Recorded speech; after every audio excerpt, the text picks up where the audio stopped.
Steadily it rises.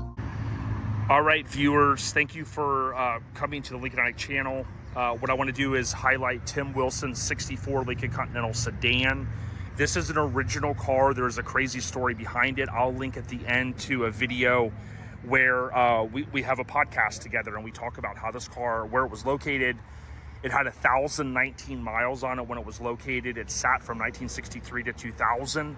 Tim acquired the car and it now has 2,906 original miles. Some key differences, obviously 64, you've got this amazing grille that so many of us love. You've got the 1, 2, 3, 4, 5 vertical bars. That kind of forward stance, if you will, on the grille is something that many of us like. It's very iconic. We still have the deck lid open and the hood open from kind of the show, so this is a unique perspective. I'll bake in some photos as well so you can kind of see it closed up. This car, I did have an opportunity to drive it into this position, and what I will tell you is it literally is probably the closest I'll ever get to driving a car off the lot in 64. I mean, just this little bit of grain right here, you can feel it, and I could feel it, if you will, just you know, as I was driving. All of the bright work is just fantastic. It does have the Ultronic Eye, which is the automatic headlight dimmer. That would have had, it would have sensed the oncoming lights and popped it down from the high beams to the low beams. The interior is original. I mean, pretty much everything about this car is original. The tires were changed. Tim does own the original tires still. Of course, the fluids were changed. You know, we could go back and forth over some of the small details, but for the most part, this is an original car. One of the other items that's often lost, and I've talked about, is you see the ignition, that little ring, if you will, that's often falls on the carpet and is displaced as folks are working on the car.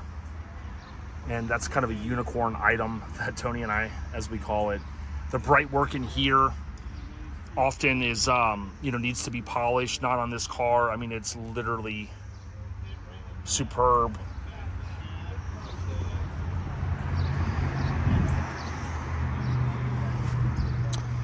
We can see here, without counting on my fingers, I think Jay was September and then 19, so September 19th of 63, this car would have been built. And we can see it's 1924 with a 0 in front of it, which means it was the 1,924th production for that model year. So it's early production. And again, that would indicate we know it's in 63 because we began, you know, they would have began ramping up in 63 for the 64 model year. Leading to the back, of course, we know that there were 3 additional inches added in 64 based upon people's feedback. So the car is a little bit longer. I'd like to be able to get a side profile with a 63, but it's going to be kind of hard. They'd have to be pretty close. But bottom line is, there were 3 added inches in the rear for legroom, and that was based upon consumer feedback, customer feedback. And many people do really like the extra legroom. What I could do here really quick is show you. I don't know if you can get that perspective there and that perspective there, but it definitely can be seen and felt when you're in the car. In the trunk, as you would expect, this is a super nice, again, original 1,900, no, excuse me, now it has 2,906 miles. You've got the jack here. Got the originality, which I love, and you know, Tim always says, hey, it's still a car. You know, he will drive this car, he has driven this car, and although it was in the 100th anniversary of Lincoln Commercial, he still understands that it is a car, which is fantastic. I love in 64 how it has this trim here on the deck lid. I don't want to close the deck lid at the moment. That pattern matches down here. So when it's closed, it looks really good. Of course, you've got the reverse lights here in the bumper. He does have an option on this, I'll show you, which is the trunk release, which is a vacuum release, and I believe the first year was 64. I tend to forget that, but I believe it was 64. So chime in if it was, in fact, earlier in 63 or 62. What's neat of seeing a car like this prestigious is, you know, there's like little things like that. Like, I don't think I've seen that on, you know, these are, you know, plastic. I'm sure over the years they just break and become brittle. But with this car now, the key thing too, they did take this car apart, right? So this car was blown apart. I'll try to pipe in a few photos. And, you know, you could argue, was it a restoration? I don't even think it was more a restoration. I think it was more of like a cleanup. You know, as you could imagine, you know, sitting for that long, they would have to go through everything. I do want to open this. Tim had this open earlier. It's got various paperwork in there. And then this is the item I wanted to show you. The trunk unlatch, which he did use earlier when he got here. We had covers on these cars prior to, you know, this morning, if you will. The clock does work. A lot of guys here, including myself, we disconnect our batteries just to play it safe. You can see in 64, the mirror, if you've watched any of my other videos, does move to the windshield. I think it'd be a preference whether someone wants it there or from up here. I like them both.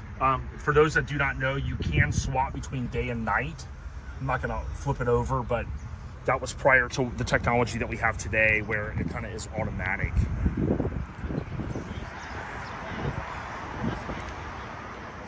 This does have the dealer option, which I think was technically a Ford, well, actually it was a Ford part number, but those are the guards. Some people love them, some people hate them. I think this car came with them, so and of course we're gonna leave them.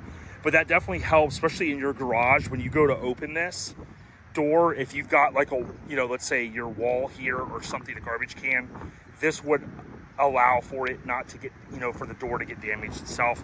Some people love them, some people hate them. I've got them on my 65 and I do not mind them. Let me know what you think. We can see here the engine bay. Magnificent. Rich Liana did the, for lack of better terms, restoration. I think that's the best word to maybe use, but basically took it apart, put it back together. You can see all the new vacuum lines that are properly labeled in terms of the color and the tape. I do believe some new stickers were added. I mean, you've got the stamping here, you've got the tower clamps. Just really, really, really nice car. And yes, 100%, this has 2,906 miles on it. AC is ice cold. You can just see how everything is painted the right color. You've got the single reservoir in here. You can see down here just a level of detail. That's the blower motor.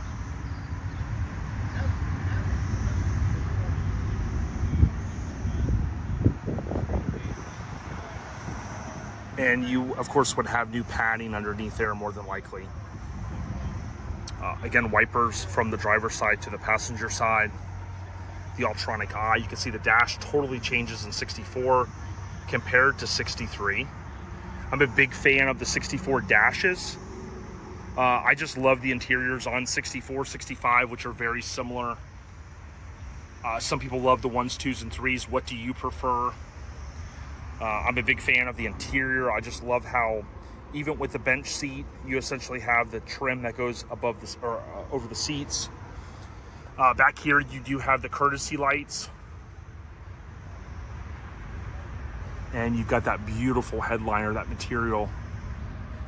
Almost, I think the word is almost looks perforated. Tim Wilson, I'll bake in a photo here of Tim and I just want to say thanks for the invite up here. So great meeting so many folks.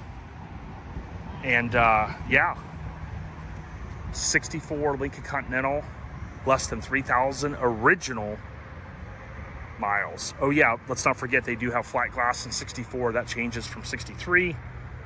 So the glass, I'm not going to put it up now, but it is flat glass. All right, everyone, take care. Welcome to LA where the players play, and we ride on the things like every day.